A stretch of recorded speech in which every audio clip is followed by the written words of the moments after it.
Hello everyone, ট্রান্সলেশনের আরও একটি নতুন ক্লাসে সকলকে স্বাগত।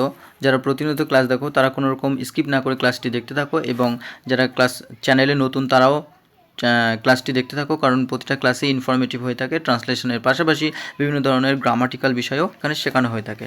তো চলো আমরা দেরি না করে ক্লাসটি শুরু করি। প্রথমে আমরা দেখতে পাবো যে এখানে আছে ভক্ত রামের নৌকো শক্ত কাঠের তক্তা দিয়ে তৈরি। তাহলে এখানে সাবজেক্ট কি? সাবজেক্ট হচ্ছে যে ভক্ত রামের নৌকো। তো ভক্তরামের নৌকো কিন্তু এখানে সাবজেক্ট। আর দিয়ে তৈরি, কি দিয়ে তৈরি? শক্ত কাঠের তক্তা দিয়ে তৈরি। তো তৈরি অর্থাৎ মেড যেটা আমরা বলি, সেটা এখানে কিন্তু ভার্ভ।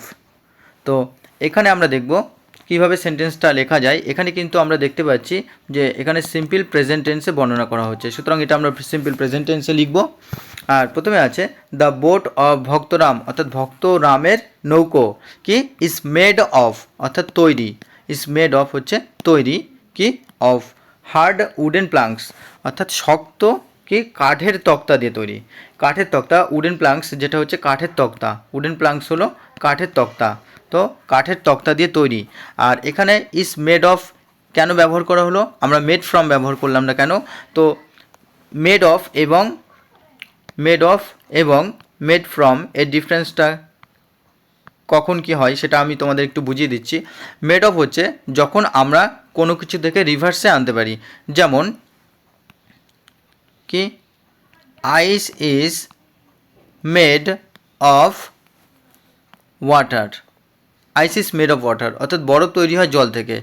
আবার যদি আমরা জলকে গলিয়ে দিই তাহলে সে বরফটা পেয়ে যাব। অর্থাৎ আমরা যদি একটা জিনিস থেকে আরেকটা জিনিস তৈরি করি, সেটাকে আবার যদি আবার প্রথম ফর্মে ফিরিয়ে আনতে পারি, তাহলে কিন্তু আমরা মেড অফ কথাটা ব্যবহার করব। তো সেই ক্ষেত্রে এখানে মেড অফ তৈরি হলো। আমরা যদি যে কাঠের যে তক্তা সেটাকে আবার ভাঙি, তাহলে সেই কাঠই আমরা পেয়ে যাব। আর এখানে মেড ফ্রম কখন ব্যবহার করা হয়? মেড ফ্রম ব্যবহার করা হয় যেমন আমরা যদি বলি যে কার্ড ইজ মেড ফ্রম কি? মিল্ক। দই তৈরি করা হয় দুধ থেকে। তো এখানে যে কার্ড তৈরি করা হচ্ছে কি? মিল্ক থেকে। কিন্তু আমরা কি মিল্কটাকে আবার কার্ডে পরিণত করতে পারি, কিন্তু কার্ডকে কি আমরা আবার মিল্কে পরিণত করতে পারি না, কারণ এটার অবস্থার পরিবর্তন ঘটে গেছে এবং সেটা রিভার্সেবল নয়। তো এই কারণেই কিন্তু আমরা মেড অফ ও মেড ফ্রম ব্যবহার করে থাকি। তো এই যে ডিফারেন্স, এটা ভেরি ভেরি ইম্পর্টেন্ট, তোমরা কিন্তু এটা লিখে নেবে। আর এখানে উডেন প্লাঙ্কস হচ্ছে কি? কাঠের তক্তা। তো উডেন প্লাঙ্কসকে কিন্তু আমরা শুধু প্লাঙ্কসও বলতে পারি, অর্থাৎ শুধু প্লাঙ্কসও কিন্তু কাঠের তক্তা হয়। তো চলো এরপরে আমরা দেখব হার্ড। তো হার্ড শব্দটাকে আমরা আর কীভাবে লিখতে পারি? এটাকে কিন্তু আমরা স্টিফ বলতে পারি, স্টিফ। বা আমরা কিন্তু এটাকে স্ট্রংও বলতে পারি, বা আমরা এটাকে স্টার্ডিও বলতে পারি, স্টার্ডি। তো এগুলো তোমরা লিখে নেবে, অথবা এটা কিন্তু আমরা সলিডও লিখতে পারি, সলিড। তো এই সমস্ত ওয়ার্ডগুলো আমাদের লিখে রাখা প্রয়োজন। চলো পরের বাক্যটি আমরা লক্ষ্য করি। পরের বাক্যটি আছে ভক্তরাম সেই নৌকো সস্তা দামে বিক্রি করে, অর্থাৎ এখানে কিন্তু বিক্রি করে দিয়েছিল, যেটা পাস্ট টেন্সে আমরা বলছি। বিক্রি করে দিয়েছিল, তৈরি করে এবং সেটাকে বিক্রি করে দিয়েছিল। তো কি? Bhaktaram sold that boat, Bhaktaram sold that boat, সেই নৌকাটা বিক্রি করে দিয়েছিল অ্যাট এ চিপ প্রাইস, অর্থাৎ সস্তা দামে। তো ভক্তরাম কিন্তু এখানে সাবজেক্ট।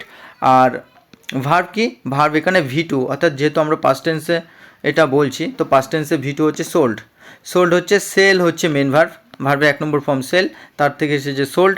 তো সেল, সোল্ড। দ্যাট বোট, ওই নৌকোটি অ্যাট এ চিপ প্রাইস, অর্থাৎ লো দামে। তো এই চিপ প্রাইসকে আমরা বলতে পারি যে অ্যাট এ কি? Low cost. আমরা অ্যাট এ লো কস্ট বলতে পারি, বা আমরা বলতে পারি অ্যাট এ কমন প্রাইস, বা আমরা এটাকে বলতে পারি অ্যাট এ অ্যাক্সেসেবল প্রাইস। তো আমরা এগুলো লিখে নেব। আমরা কিন্তু সস্তা দামকে এইভাবে লিখতে পারি। তো এটা সকলে লিখে নিও, তোমাদের সুবিধা হবে। তো চলো আমরা পরের বাক্যটি লক্ষ্য করি। পরের বাক্যটি আছে শক্তিনাথ বাবু কিনে নেন, অর্থাৎ কিনে নিয়েছিলেন। তো এটাও কিন্তু আমরা সিম্পল পাস্ট টেন্সে লিখব, সিম্পল পাস্ট টেন্স। তো কি? সাবজেক্ট হলো কে কিনে নিয়েছিলেন? শক্তিনাথ বাবু। তো শক্তিনাথ বাবু বট ইট, বট অর্থাৎ কিনে নিয়েছিলেন। তো ভি1 কি, ভি1 আমরা দেখে নেব। ভি1 হলো বাই, বাই মানে কেনা, কেনা বা কিনে নেওয়া, বাই।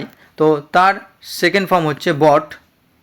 ঠিক একই রকমভাবে আমরা থার্ড ফর্মও লিখি বট, বাই বট বট। তো তোমরা এটা লিখে নিও। তাহলে কি বললাম যে শক্তিনাথ বাবু বট ইট, অর্থাৎ ওই নৌকাটা শক্তিনাথ বাবু কিনে নিয়েছিলেন। তো এখানে সিম্পল পাস্ট টেন্সেই বর্ণনা করা হয়েছে। তো চলো এরপরে আমরা পরের বাক্যটি লক্ষ্য করি। শক্তিনাথ আর মুক্তিনাথ দুই ভাই। তো এখানে কিন্তু কি সিম্পল কন্ডিশনাল টেন্সে ব্যবহার করা হচ্ছে। আবার সিম্পল কন্ডিশনাল টেন্স কেন? কারণ কি এখানে একটা অবস্থা বা দুজনের কন্ডিশন বা দুজনে কে হয় সেটাকে বোঝাচ্ছে। তাহলে শক্তিনাথ আর মুক্তিনাথ এটা হলো সাবজেক্ট। শক্তিনাথ অ্যান্ড মুক্তিনাথ, যেহেতু সাবজেক্ট প্লুরাল সেক্ষেত্রে আমরা আর ব্যবহার করেছি। Shaktinath and Muktinath are two brothers, অর্থাৎ দুই ভাই, বা শক্তিনাথ এবং মুক্তিনাথ হয় দুই ভাই, এইভাবেই বলতে হবে। তো চলো আমরা পরের বাক্যটি লক্ষ্য করি। যে পাড়ায় থাকেন তার নাম জেলে বস্তি। তাহলে যে পাড়ায় থাকেন তার নাম জেলে বস্তি বা তাদের পাড়ার নাম জেলে বস্তি, আমরা কিন্তু দুরকমভাবেই বলতে পারি। তাহলে কি বলবো? The name of their neighbourhood. Neighbourhood হচ্ছে পাড়া, নেইবারহুড কি পাড়া। তো এটাকে আমরা কিন্তু থর্পও বলতে পারি, থর্প পাড়া, বা আমরা নেইবারহুড বলতে পারি, থর্প বলতে পারি, বা এটাকে কিন্তু আমরা এনভায়রনসও বলতে পারি, এনভায়রনস, এনভায়রনস অর্থাৎ পাড়া। তো এগুলো তোমরা লিখে নিও, নেইবারহুড, থর্প এবং এনভায়রনমেন্টস। আর তাহলে কি হবে এটা? এটা আবার সিম্পল প্রেজেন্ট টেন্সে হবে, সিম্পল প্রেজেন্ট টেন্স। কারণ কি এটা যেহেতু বর্ণনা করা হচ্ছে বর্তমান পরিস্থিতি তার। The name of their neighbourhood, তাদের নেইবারহুড বা তাদের পাড়ার নাম কি? ইজ জেলে বস্তি, তাদের পাড়ার নাম হয় জেলে বস্তি। তো এটা তোমরা লিখে নিও। বা এটাকে কিন্তু আমরা অন্যভাবে বলতে পারি, দ্য নেইবারহুড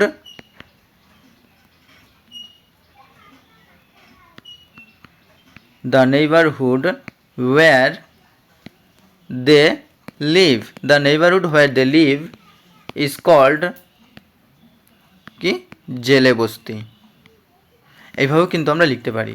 তো তোমাদের যেটা সুবিধা হবে সেইভাবে তোমরা লিখে নেবে। তো চলো আমরা পরের বাক্যটি লক্ষ্য করি। পরের বাক্যটি আছে তার বাড়ি খুব মস্ত। মস্ত মানে কিন্তু খুব বড় বোঝাচ্ছে এখানে। তো এটাও সিম্পল প্রেজেন্ট টেন্সে আমরা লিখব।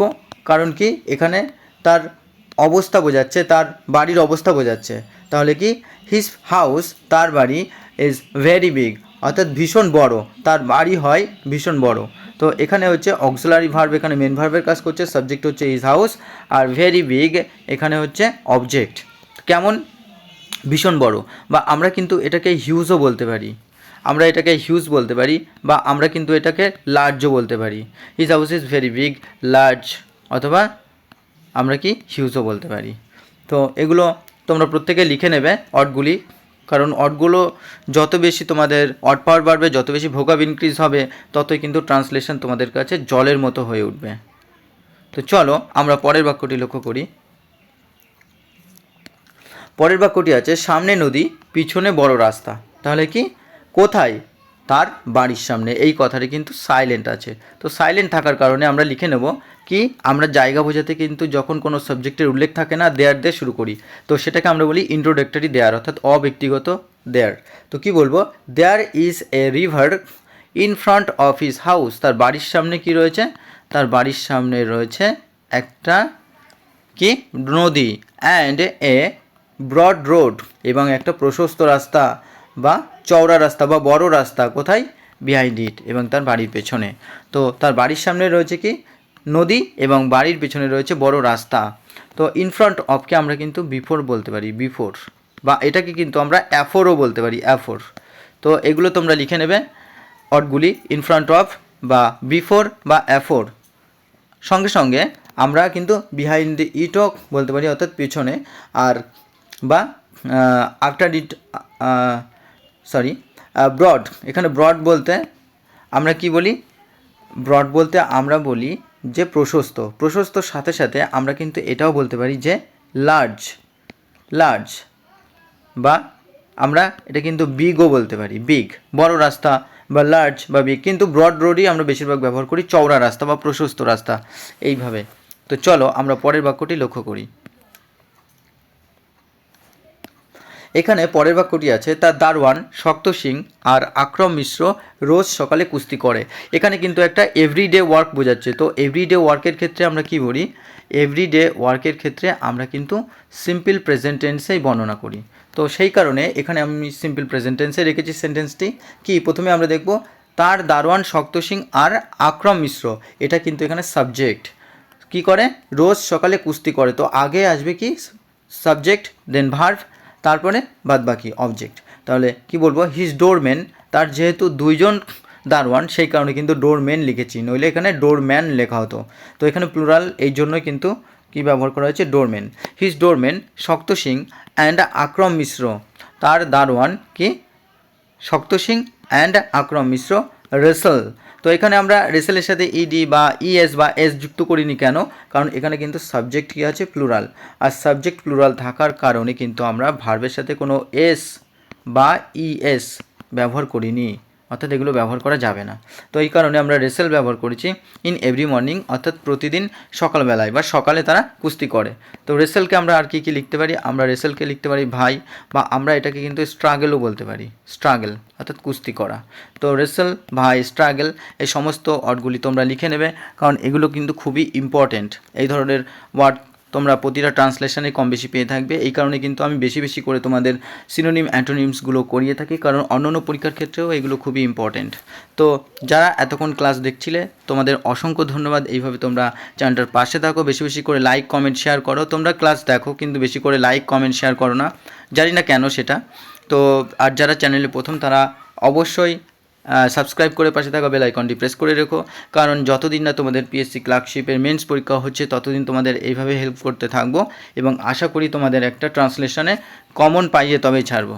তো ধন্যবাদ, এইভাবে পাশে থেকো। পরবর্তীতে পরের ক্লাসে দেখা হচ্ছে।